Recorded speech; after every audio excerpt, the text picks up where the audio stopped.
¿Votaría usted por Santiago Matías en el próximo comicio electoral en la República Dominicana? No, eso no es posible, jamás.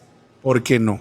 Primero, no podemos mezclar la popularidad de un ciudadano con la capacidad. Y yo entiendo que Santiago Matías puede tener toda la capacidad y los conocimientos para crear una plataforma digital y explotarla y tener un gran éxito. Pero eso no tiene nada que ver con una capacidad política para administrar una nación exitosamente. ¿Y si él presenta una buena propuesta de gobierno para desarrollar la juventud, la clase estudiantil y la República Dominicana, cambiaría usted de parecer?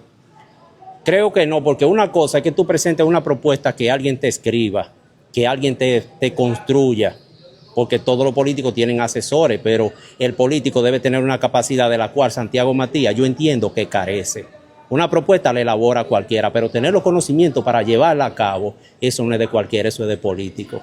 Dans la vidéo, ça, journaliste là pose citoyen sa question.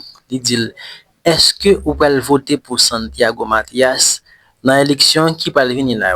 Nous connaissons Santiago Matías, nous connaissons qui est Allo Foké, ok? Et citoyen dit, non, jamais, je ne vais jamais voter pour Allo Foké. Journaliste a demandé pour qui ça? Il dit, nous comprenons, Allo Foké, Santiago Matías, c'est un mec qui a plus de capacité. D'ailleurs, il crée une plateforme que tout le pays a aimé et qui c'est une grande réussite. Mais ça ne veut pas dire que ça va gagner rien pour lui et pour aller dans les affaires politiques.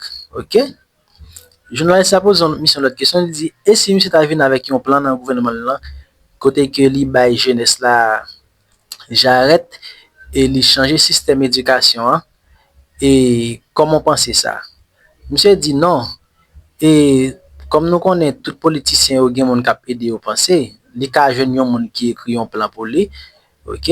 Mais ça pas veut dire que Santiago Matías lui-même li prêt pour gérer une nation, pour diriger une nation et pour faire nation ça une grande réussite. OK? Alors c'est ça qu'il dit dans la vidéo guys.